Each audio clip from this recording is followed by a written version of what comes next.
मित्रों, आज मैं एक प्रकरण पर आपसे चर्चा करना चाहता था और जिसे मैंने कहानी के रूप में अगर आप समझें तो एक शीर्षक दिया है नास्तिक। है वो प्रकरण ही, उसे आप कहानी के रूप में भी स्वीकार कर सकते हैं। सत्य घटना पर आधारित है, आज की ही घटना है, ताजी ताजी कहानी है, ताजा ताजा प्रकरण है। तो मुझे लगा क्यों ना आपसे शेयर किया जाए। मेरे एक मित्र हैं, मित्र क्या हैं, रिश्तेदारी में भी आते हैं। तो उन्होंने बहुत दिनों से उनकी इच्छा थी कि बनारस घूमने जाना है और तीर्थाटन की दृष्टि से अभी उन्हें अवकाश मिला और गया जी भी उनको जाना था पितृ तर्पण करने के लिए।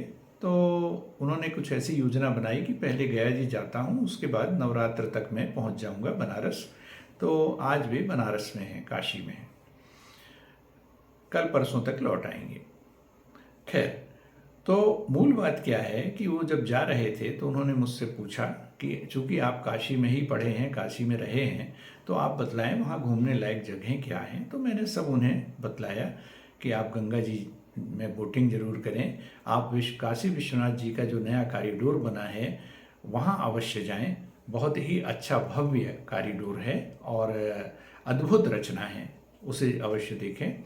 और उसके अतिरिक्त सारनाथ जाएं, जो विश्वनाथ मंदिर आपका काशी हिंदू विश्वविद्यालय का है वहाँ जाएं, संकट मोचन जाएं और मानस तुलसी मानस मंदिर भी जाएं। ये सब मैंने उन्हें समझा दिया। और काशी हिंदू विश्वविद्यालय तो घूमने लायक है ही, वहाँ भी आप अवश्य जाएं। तो वे गए, सब जगह घूम रहे थे। आज उनका फ़ोन आया। तो आज जब उनका फ़ोन आया तो मैंने पूछा उनसे कि आप कहाँ कहाँ हुआ है। तो उन्होंने बताया कि मैंने बोटिंग की है और स्नान किया गंगा में, उसके बाद में अब ये काशी विश्वनाथ जी आया हूँ दर्शन करने के लिए और वहाँ पर दर्शन करके अब मैं लौट रहा हूँ। तो हमने कहा अरे बड़ी जल्दी आपको दर्शन हो गए, आपने टिकट वगैरह लिया था क्या? तो उन्होंने बोला कि नहीं, टिकट तो नहीं ले पाए थे, लाइन में लग करके ही किया दर्शन। तो हमने कहा चलिए अब तो अच्छी व्यवस्था हो गई है, अब तो अच्छे से आपको दर्शन हो गए होंगे। और उन्होंने कहा कि अरे क्या बताएं। तो हमने कहा क्यों, क्या बात हो गई? तो उन्होंने पूरी कहानी बताई, वहाँ का प्रकरण मेरे सम्मुख रखा, वही मैं आपसे शेयर कर रहा हूँ। उन्होंने बतलाया कि हमें करीब 1 से 1.5 घंटे हो गए थे लाइन में लगे हुए और टिकट तो हमने लिया नहीं था। तो काफ़ी देर हो गई और हम लोग थक चुके थे काफ़ी पुरानी यात्रा से। तो सभी को थकान अनुभव हो रही थी। वो अपने पूरे परिवार के साथ गए थे, 5 लोग थे। तो कहा कि उसके बाद हमने देखा कि दर्शन में तो बहुत देर हो रही है। तो बच्चे ने भी बोला, नवयुवक है उनका बच्चा, उसने बोला कि ऐसे में तो हम लोग घूम नहीं पाएंगे, दूसरी जगह भी जाना है, सब जगह जाना है, तो देखिए कैसे दर्शन होते हैं। तब तक हम लोगों ने देखा कि एक तरफ थोड़ी सी भीड़ थी, कुछ लोग आगे लाइन में लग रहे थे। तो मुझे लगा क्या बात है, तो फिर किसी से बात भी हुई तो किसी ने कहा नहीं नहीं उस तरफ आप जाएं, वहाँ कुछ है व्यवस्था। किसी ने बोला जो बगल में लाइन लगे थे, शायद बनारस के ही पहले के रहे हों, तो उन्होंने बोला वहाँ व्यवस्था है, आपको अगर व्यवस्था में जाना है तो वहाँ से चले जाइए। मुझे लगा कि मित्र ने बताया, मुझे लगा कौन सी व्यवस्था है देख लेते हैं। उसके बाद में गया तो देखा कि वहाँ पर एक पंडित जी खड़े हुए थे। तो बढ़िया पंडित की वेशभूषा में, त्रिपुंड वगैरह लगाए हुए, टीका लगाए, चंदन टीका, और वेशभूषा भी उनकी पंडित की थी और भव्य स्वरूप उनका। मुझे लगा अच्छा ये तो पंडित जी हैं, यहीं के लगते हैं। और कुछ पुलिस वाले थे और कुछ भीड़ भी थी वहाँ पर। तो कुछ लोग, बीमार लोग भी थे, कुछ वृद्ध लोग भी थे, वो उनसे बातचीत चल रही थी इन लोगों की। तो मैंने देखा आपस में कुछ बातचीत हो रही है, लेन देन की कुछ तय हो रहा है। तो मुझे लगा क्या बात है, तो मैंने सुना तो पता लगा कि दर्शन वो करा देंगे, लेकिन अगर किसी को ऐसे दर्शन करना है तो वो कुछ पैसे देने होंगे, उसके आधार पर वो दर्शन आपकी व्यवस्था कर देंगे। तो मैंने पंडित जी से पूछा कि इसके लिए आप कोई टिकट देते हैं, कोई टोकन इत्यादि की व्यवस्था है क्या? तो उन्होंने कहा नहीं ऐसा कुछ नहीं है, और ऐसा कुछ नहीं है, पैसे तो तुमको लौट के देने हैं, अभी तुम जा सकते हो, दर्शन करना है तो हम करा देंगे तुमको, दर्शन आराम से हो जाएंगे, ऐसे तो तुम खड़े रह जाओगे बहुत देर तक। उन्होंने भी निराश किया मुझे और प्रलोभन भी दिया कि भाई इस तरह से तुम्हें दर्शन हो जाएंगे, और अभी पैसे भी नहीं देने, लौटते समय दे देना तो पैसे। तो मुझे लगा कि अच्छा ये क्या व्यवस्था है भाई, कितने पैसे लगेंगे? तो उन्होंने कुछ ज़्यादा बताए। मुझे लगा, मैंने आकर के बात की, तो बात की जब अपने परिवार से, तो उन्होंने कहा ऐसे तो हम लोग खड़े ही हैं, थक ही रहे हैं, अब सब जगह की अलग व्यवस्था होती है, हो सकता है यहाँ यही व्यवस्था हो तो कर लीजिए, क्या है, भगवान का घर है, दूसरी जगह अपन को ज़रूरत पड़ती है तो अपन देते हैं, तो ये तो भगवान का घर है, उन्हीं भगवान के पास ही तो सब पैसे जाने हैं, इत्यादि इत्यादि।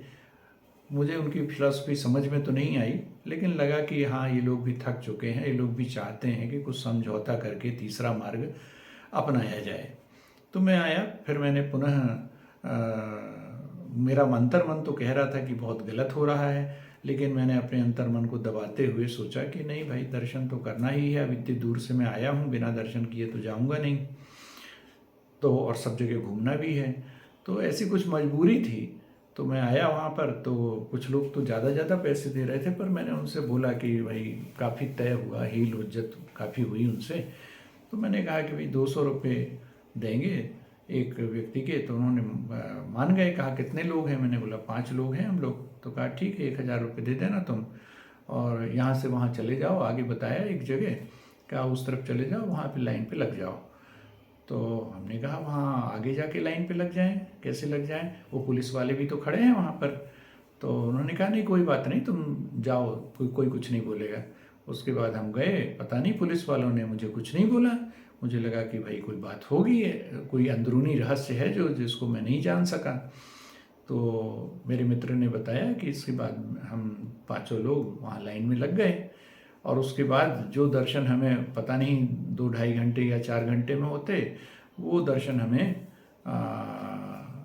मुश्किल से 15-16 मिनट में हो गए। 15-16 मिनट में हम गए अंदर और जाके बढ़िया दर्शन किया, खूब आनंद आया, आत्मा प्रसन्न हो गई, चित्त एकदम प्रसाद से भर गया, बहुत अच्छा लगा, दिव्य दर्शन हुए। और लगा कोई बात नहीं, जैसा भी हो, हम उस बात को, लेन देन को भूल चुके थे, हमने तो पूरा चित्त लगा करके अपना दर्शन किया, खूब संतुष्ट हुए। फिर जब बाहर लौटने लगे तो हमने सोचा पैसे तो इसने लिए नहीं हैं पहले, अब पता नहीं दोबारा अभी मांगता है नहीं मांगता है, हो सकता है ऐसे ही कर दिया हो। हम लोग बाहर लौटे तो पंडित जी की गीध जैसी निगाह थी, उन्होंने तो हमें पहचान लिया अच्छे से, और उसके बाद रोका, हमने उन्हें फिर पैसे दिए, और पैसे दे करके धीरे से उन्होंने पैसे रख लिए अपने पास, और हम निकल गए। उसके बाद आ गए, दूसरी जगह दर्शन कर रहे हैं, दूसरी जगह घूम रहे हैं, ये उन्होंने फ़ोन पर मुझे बतलाया। बस बात इतनी ही थी, बात तो इतनी ही थी, पर मुझे लगा कि 2 दृष्टि हैं। एक दृष्टि तो मुझे लगी कि अगर देखें अपराध की दृष्टि से, तो जो ब्लैक मार्केटिंग करते हैं मैच के टिकट का, या सिनेमा के टिकट का, या संगीत प्रोग्राम के टिकट का, या नृत्य प्रोग्राम का, कार्यक्रम का जो टिकट ब्लैक करते हैं, वे ब्लैक मार्केटिंग करते हैं और इसी रूप में वे अपने को रखते हैं, उसी रूप में अपने को घोषित भी करते हैं, और तो लगता है कि वो एक अपराध है, निश्चित तौर पे अपराध है। लेकिन जो अपना स्वरूप बदल के अपने को देवदूत के रूप में रखता है कि हम तो देवता के आदमी हैं, हम तो भगवान के आदमी हैं, इसी स्वरूप में रहता है, इसी भूमिका में रहता है, उसी भगवान के दरवाजे में खड़ा है, उसके द्वारा ऐसा कृत्य किया जाना, यह मेरे ख्याल से मुझे लगा कि यह अपराध मात्र नहीं है, ये तो पाप है, महापाप है। भगवान के नाम पे, आप अपने भगवान के नाम पे ऐसा कर रहे हैं।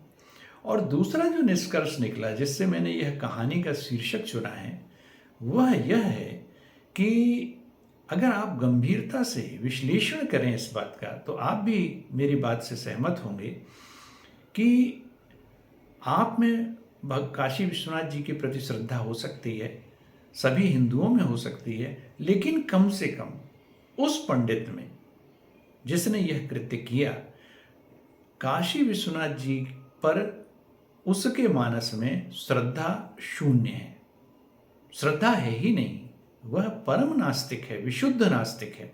क्योंकि यदि वह उन्हें भगवान मानता, उनकी सर्वज्ञता, उनकी सर्वशक्तिमान होने और उनके सब कुछ का प्रदाता होने पर विश्वास रखता, तो वह ऐसा गलत कार्य भगवान के ही नाम पर, उसके ही दरवाजे पर कैसे करता? असंभव था, कभी नहीं करता। तो कम से कम वह तो उन्हें भगवान नहीं मान रहा है, यह सुनिश्चित है। हो सकता है उसके या तो कोई दूसरे भगवान हो, या किसी को भगवान मानता ही ना हो, विशुद्ध रूप से नास्तिक हो।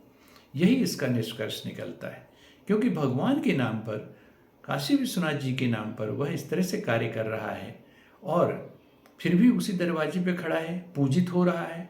सब लोग पंडित जी कह रहे हैं उसको, त्रिपुंड लगाए हुए हैं। यह क्या कार्य है? तो यह नास्तिक व्यक्ति इस आस्तिक भूमिका में खड़ा हुआ है। यह एक विचित्र द्वंद्व है। नमस्कार।